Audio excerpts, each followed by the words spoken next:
Alors voici quelques évidences démontrant l'impossibilité de la théorie de l'évolution.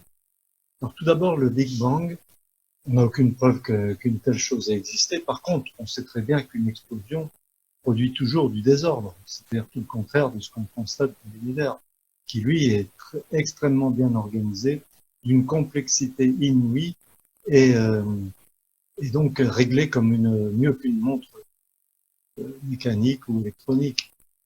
Le diamètre du Soleil diminue sans cesse, au rythme de 1,50 m par heure, et il est constant depuis sa formation. Les évolutionnistes lui donnent l'âge de 4 milliards et demi d'années, c'est l'âge qu'on donne au système solaire. Il aurait donc été en contact avec la Terre il y a 20 millions d'années. Est-ce que vous vous rendez compte de l'absurdité de la chose?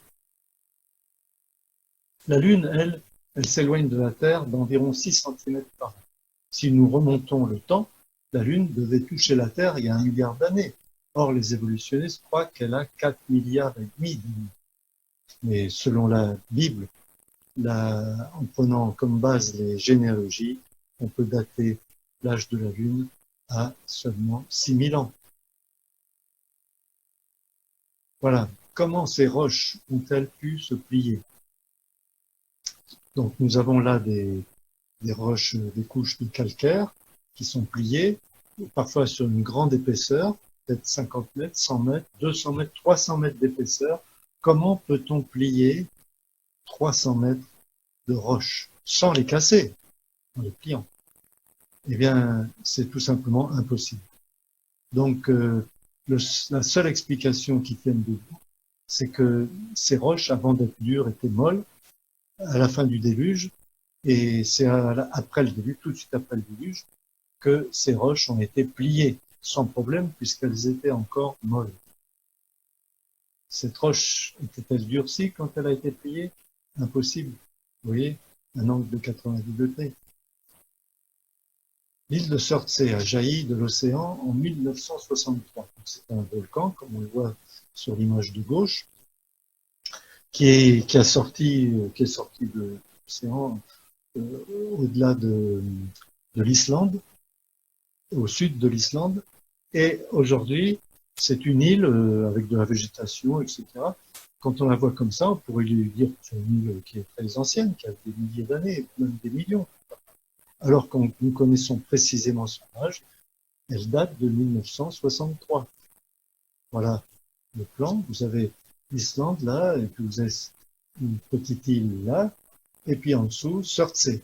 Surtsey, on a la photo là, en bas à droite, avec les deux cratères, et voilà. Et voilà, il y a des petits cailloux, pas des cailloux de toutes sortes de tailles, qui se sont frottés les uns aux autres avec les vagues, et ils se sont donc arrondis, et maintenant ce sont des galets. Combien faut-il de millions d'années pour faire des galets? Ben, il n'en faut pas beaucoup. Quelques dizaines d'années suffisent. Et voilà, vous voyez, de l'herbe, des animaux qui sont venus, etc., qui ont colonisé l'île. Voilà. Donc, voilà, maintenant, un fossile de libellule. Et voici le gros plan de l'aile où nous pouvons distinguer les nervures avec une complexité extraordinaire. Et voici la photo d'une libellule d'aujourd'hui où nous voyons les ailes avec les différentes nervures. C'est les mêmes. Donc, si ce fossile date d'il y a plusieurs centaines de millions d'années, eh bien, je dirais, les libellules n'ont pas évolué du tout depuis. Par contre, si je crois que cette libellule a été ensevelie lors du déluge, eh bien, ça ne pose aucun problème. Le coélacanthe, un fossile vivant. Alors, voilà le fossile du coélacanthe. Et on a dit donc qu'il était l'intermédiaire entre les poissons et les reptiles, puisqu'il a des nageoires qui sont assez longues. Et on a dit qu'il avait disparu il y a plusieurs millions d'années. Or, on en a pêché, en voici un en photo, en voici un autre, on les a pêchés vivants au large des Comores et de Madagascar. Voici un fossile d'un poisson en train de manger un autre poisson. Alors lui aussi, il a été enseveli pendant le déluge, donc lors probablement d'un éboulement sous-marin. et, et il n'a même pas eu le temps de finir son repas, le pauvre. Peut-être que ça s'est passé comme ça. Et il est mort en train de manger son repas. C'est une méduse. Comme vous le savez, les méduses n'ont pas de squelette et elles se décomposent très rapidement sur la plage. Eh bien, en fait, nous avons beaucoup de méduses fossilisées. Alors, pour qu'elles puissent se fossiliser, il faut que ça soit extrêmement rapide puisqu'elles se décomposent en quelques jours. Voilà. Et puis voici des différents organismes qui n'ont rien à faire ensemble. On a de la fougère et on a un poisson qui sont ensemble. Pourquoi ils sont ensemble? Eh bien parce que pendant le déluge, les végétaux ont été arrachés et beaucoup de poissons ont été ensevelis et sont morts. Donc tout ça mélangé ensemble, on les trouve aujourd'hui. Mais pour qu'un fossile se forme, il faut que l'organisme soit enseveli subitement, très rapidement. Sinon, il se décompose. Voici des troncs verticaux qui traversent plusieurs couches géologiques. Voici une autre et encore un autre. Et voici encore d'autres. Là, on distingue très bien plusieurs couches géologiques. Si on pouvait les dater, un évolutionniste leur donnerait plusieurs centaines de millions d'années chacune de ces couches. Or, le tronc d'arbre traverse toutes les couches, ce qui veut dire qu'il aurait survécu pendant plusieurs centaines de millions d'années, ce qui est une absurdité totale, évidemment. Donc la seule explication, c'est que toutes ces couches se sont déposées pendant 1 an, pendant l'année du déluge. Voici un autre tronc d'arbre sur cette image. Alors, où sont les chaînons manquants? Il devrait y avoir de nombreux fossiles intermédiaires. Il devrait en avoir. Ayant vécu pendant des millions d'années, avant d'avoir donné naissance aux espèces actuelles. Eh bien, les chaînons manquants sont tout simplement manquants parce qu'ils n'existent pas. Donc, c'est pas la peine de se fatiguer à les chercher. Alors voilà, donc à une époque, on croyait que la viande qui pourrissait produisait des asticots. Alors l'expérience est très simple. On met un bout de viande dans un pot qui est ouvert et un bout de viande dans un pot qui est fermé avec un tissu. Et dans le premier, il y a des asticots, dans le deuxième, il n'y en a pas. Et c'est ainsi qu'on a compris que ce sont des mouches qui viennent pondre leurs œufs dans la viande avariée. Ensuite, la pollinisation. Voilà. Beaucoup de végétaux, d'arbres fruitiers, de fleurs se reproduisent par la pollinisation qui est produite par les insectes. Les insectes transportent d'une fleur à l'autre sans peut-être le savoir, du pollen. Voilà. Et eh bien, c'est tout simplement impossible que ces végétaux puissent vivre et se développer et se reproduire sans les insectes. Or, selon la théorie de l'évolution, les insectes sont arrivés des millions d'années après les végétaux. Alors, par exemple, là, on a du gui. Le gui, ce sont des merles, des grives qui mangent les petites baies de gui blanches qui contiennent des graines. Et ils vont sur un autre arbre où ils déposent une crotte. Et dans cette crotte, eh bien, la graine va germer et s'attacher à l'arbre. Donc, c'est un parasite. Voilà une bactérie très connue, Escherichia coli. Si elle avait la taille d'un homme, elle nagerait à 100 km/h. Elle mesure 25 nanomètres de diamètre, c'est-à-dire 1/1000e de centimètre. Et nous voyons derrière des filaments, des flagelles, qui tournent comme une hélice, ce qui fait qu'elle avance. C'est pour ça qu'elle nage très vite. Voilà en détail la flagelle. Nous avons la membrane de la bactérie. Nous avons un rotor et un stator. Vous voyez, membrane interne, membrane externe. Nous avons une hélice là. Nous avons le stator et le rotor, c'est-à-dire un moteur électrique. Et nous avons 2 anneaux et un manchon en coude. Donc le coude, là, s'il n'y avait pas de coude, ça ne tournerait pas. Donc grâce au coude, ça tourne très vite et ça développe une énergie comme une hélice, pareil. C'est le même principe. Alors tout ça, c'est par hasard, évidemment, selon les théories de l'évolution. Et s'il manque une seule pièce, une seule, il n'y a rien qui fonctionne. Donc il faut, selon l'évolution, il a fallu que toutes les pièces de ce moteur évoluent ensemble, viennent s'assembler ensemble pour former ce moteur. Mais évidemment, c'est impossible. Par contre, si c'est le créateur qui a conçu et créé cette bactérie, ça ne pose aucun problème. Voilà, on appelle ça la complexité irréductible. Voici une tapette, c'est pas un moteur diesel, hein, c'est une tapette, donc c'est hyper simple. Eh bien, enlever une seule pièce de cette tapette et elle ne fonctionne plus. Donc pour qu'elle fonctionne, il faut toutes les pièces de la tapette, y compris le morceau de fromage pour la souris. Voilà, nous avons ici la liste complète de toutes les preuves de l'évolution. Alors vous voyez, toutes les preuves qu'il y a, voilà, en fait, il n'y en a pas du tout. La deuxième loi de la thermodynamique nous dit ceci. Elle est universellement reconnue et observée. Elle révèle que l'énergie de l'univers décroît en intensité. C'est-à-dire, elle travaille de moins en moins. On appelle ça l'entropie. La conséquence de cette entropie est une augmentation du désordre dans l'univers. La théorie de l'évolution a pour philosophie une idée contraire. L'univers irait en s'améliorant, en s'organisant mieux, à commencer par les cellules primaires jusqu'à l'homme, le plus haut degré de l'évolution. Cette philosophie est totalement démentie par la deuxième loi de la thermodynamique. Donc on comprend bien pourquoi on ne parle jamais de cette loi dans les écoles ou dans les magazines scientifiques ou même dans les films documentaires. Les comètes. Voilà. Alors, c'est un bloc de la glace sale, poussiéreuse. Il y a la tête, la queue de la poussière, c'est-à-dire le col quand elle passe périodiquement près du soleil, enfin près, c'est relatif, eh bien le vent solaire la pulvérise et ça forme une queue. Et l'autre queue, c'est la queue ionique. Alors c'est magnifique à voir.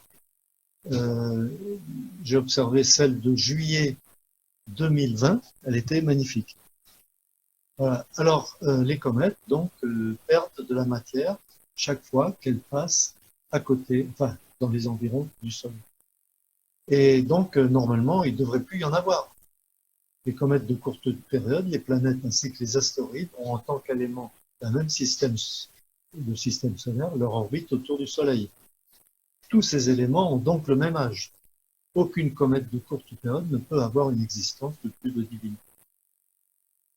Parce qu'il se désintègre. Conclusion logique, le système solaire a moins de 10 000 ans. Et oui, parce que normalement, il ne devrait plus y en avoir de comètes, puisqu'elles devraient être toutes désintégrées depuis 4 milliards et demi d'années. Or, s'il y en a, c'est la preuve que l'univers est beaucoup plus jeune que ça. Alors les cellules, alors là c'est d'une complexité invraisemblable, ça dépasse l'entendement complètement. Une seule cellule, qu'on ne voit même pas à l'œil nu, est plus complexe qu'une ville avec tout son système. Et voilà, donc on voit le noyau et dans lequel se trouve le bureau central, voilà, la membrane, etc. Donc les chromosomes, c'est une giga-encyclopédie. Alors toutes ces informations sont écrites avec une écriture génétique, donc, sur les molécules d'ADN qui sont empaquetées dans le noyau de la cellule. Je détermine indirectement les formes, les structures et les fonctions de tous les organismes de notre corps. Ils représentent un concentré d'informations. Les chromosomes sont des spirales d'ADN. L'ADN est un long filament. Pour l'être humain, l'ADN étendu complètement aurait une longueur d'1,70 m et un diamètre seulement de 2 millionièmes de millimètre. Voilà. L'ADN modélisé, comme ceci, et l'ADN record de longueur. En mettant bout à bout les doubles hélices d'ADN de toutes les cellules du corps humain, un seul corps. On obtiendrait 100 fois la distance entre le Soleil et la Terre. C'est vraiment difficile à croire, mais c'est la réalité. Voilà, 149,6 millions de kilomètres. Le visage humain peut faire 10 000 expressions différentes. Nous avons des muscles qui ne servent qu'à sourire. Alors, pour l'évolution, à quoi ils servent ces muscles-là? pour sourire, par exemple, pour traduire n'importe quelle émotion. Ils n'ont aucun sens. Par contre, si c'est un Dieu créateur qui a conçu notre corps, là on comprend pourquoi. C'est pour exprimer nos émotions.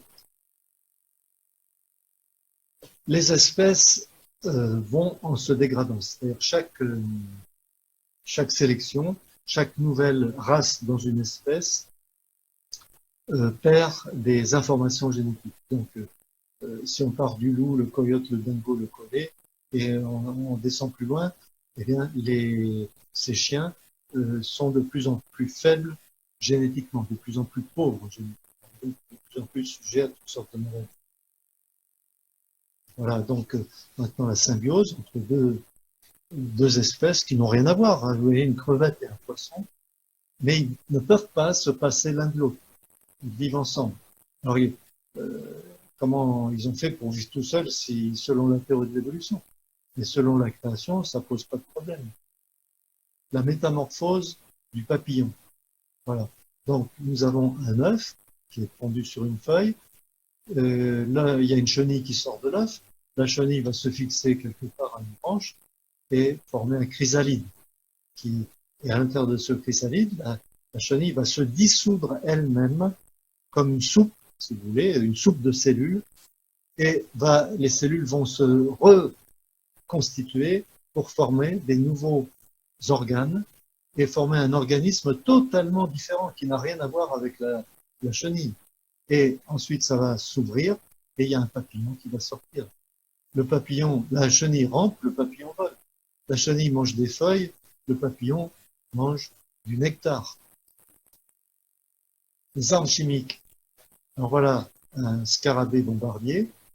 Dans son abdomen, il y a deux glandes produisant des produits chimiques qui, tant qu'ils sont séparés, ils sont inoffensifs, mais quand ils se touchent, ça fait une explosion, un boom. Alors il s'en sert comme un canon sur les prédateurs pour les faire fuir. L'ornithorynque. Alors c'est quoi? C'est un mammifère, un reptile. Il vit dans l'eau, il est couvert de poils, il a un bec de canard, il a des pattes palmées, il a une queue comme un castor, il a un éperon de venin et il pond des œufs. Et puis il a même des glandes alées. Alors, eh bien, en fait, c'est un inclassable. C'est un véritable puzzle vivant. Les continents s'usent trop vite. Voilà. Si les continents avaient des milliards d'années, bien entendu, ils n'existeraient plus. Ils auraient été érodés. 24 millions de tonnes de sédiments vont dans les océans chaque année. D'après la Genèse, les continents actuels ont 4500 ans, ce qui correspond aux évidences. Pourquoi les animistes sont présents sur tous les continents? C'est une croyance en une force vitale animant les êtres vivants, les objets, mais aussi les éléments naturels, comme l'éclair, le vent, les arbres, etc. Eh bien, tout simplement parce que ces gens ont tous une origine commune, un ancêtre commun, qui est Adam et son épouse Ève, et ils ont tous été dispersés à partir de Babel. Voilà. Donc, nous avons ici la preuve de l'évolution, voilà, il n'y en a pas, et la liste complète des fossiles intermédiaires entre deux espèces, eh bien, il n'y en a pas non plus. Voilà. Maintenant, la preuve que la Terre a 4 milliards et demi d'années, ben voilà, il n'y en a pas non plus. La liste complète des mutations ayant produit des nouveaux organes, eh ben, il n'y en a pas non plus. Voilà. Alors, croire à l'évolution, c'est comme croire qu'une tornade passe dans une décharge municipale ou une déchetterie et les ordures qui sont entassées là, de toutes sortes, du plastique, du fer, du bois, etc., par hasard vont s'assembler et former un avion. Alors, pour croire ça, il faut une foi inouïe. Eh bien, c'est une foi inouïe qu'il faut pour croire que l'évolution est un fait. Voilà. Eh bien, voilà ce que dit la Bible. Le salaire du péché, c'est la mort, et le don gratuit de Dieu, c'est la vie éternelle en Christ Jésus, notre Seigneur.